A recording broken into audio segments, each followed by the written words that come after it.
Blessings. I have about 16 different videos in my heart, and I haven't recorded in quite some time. So I'm gonna try to stay to topics on each one, and then just go in and out. One of the things I want to talk about is relationships. Um, Especially when it comes to people who consider themselves awakened and or enlightened and or aware, because I see as number one going into relationships with the same gender um, mindsets, the same gender identity mindsets that we have had before we are so-called enlightened. And um, one of the things that always comes across for women is a certain type of timidity, be gentle, be docile, be this. I know a lot of women who have very masculine energy. And when I say masculine energy, I'm not talking about masculine appearance, because there's a difference. I'm talking about women who are very feminine appearing, very soft, very delicate looking, who have forceful, fiery, masculine energy. Meaning, even though they dress feminine and are feminine, they have a very potent or fiery, I'll use the word fiery energy. And a lot of times, men and other women are intimidated by the fire in these women. And I think it's very unfair, because, this is all about what I think. This is my little time to say what I think. I think it's very unfair to ask people not to be who they are. It's very unfair to ask a woman who is more of a masculine energy to dumb that down so she can get a man. And I think that's one of the biggest things I hear more often: women being critiqued on what they need to do to get a man, what part of their foot they need to chop off, what part of their hair they need to chop off, what part of their toe they need to chop off, how tall they should be, how short they should be, how much they should get their lips pumped up or pumped down. I don't hear people putting that kind of pressure on men in a relationship. I just don't.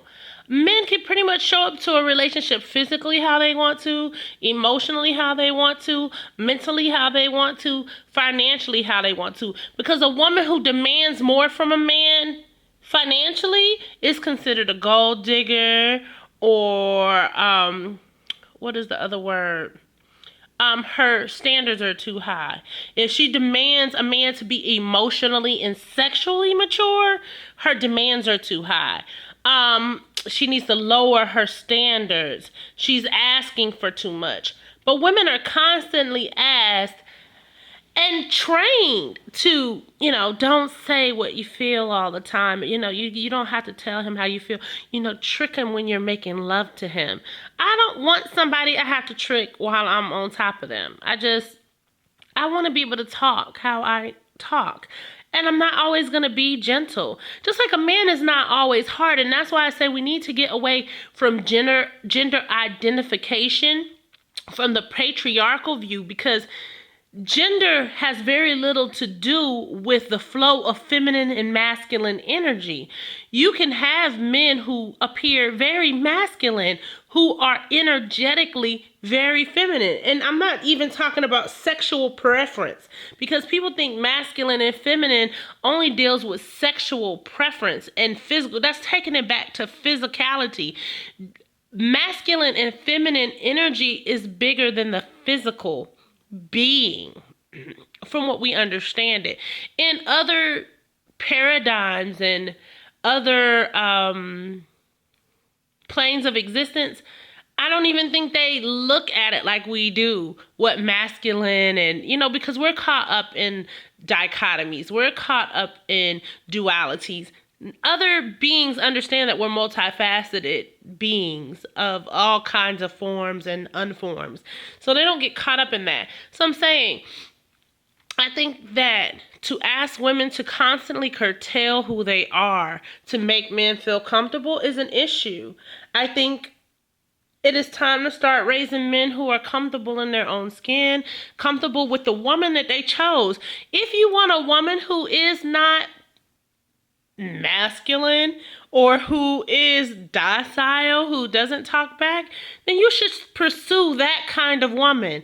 I don't think it's fair to take a woman as she is and ask her to be less of herself to make men feel comfortable. And I hear that being done in energetic circles where we're supposed to be rising up and elevating our mentalities. We're still telling women the same message. Shut up, don't talk back, rub his dick, suck his dick, fuck him and feed him and all will be well. No, there's more to it. And what about that woman? What about her needs being met? I think that's something that we've been letting men get away with too many centuries. Whack sex.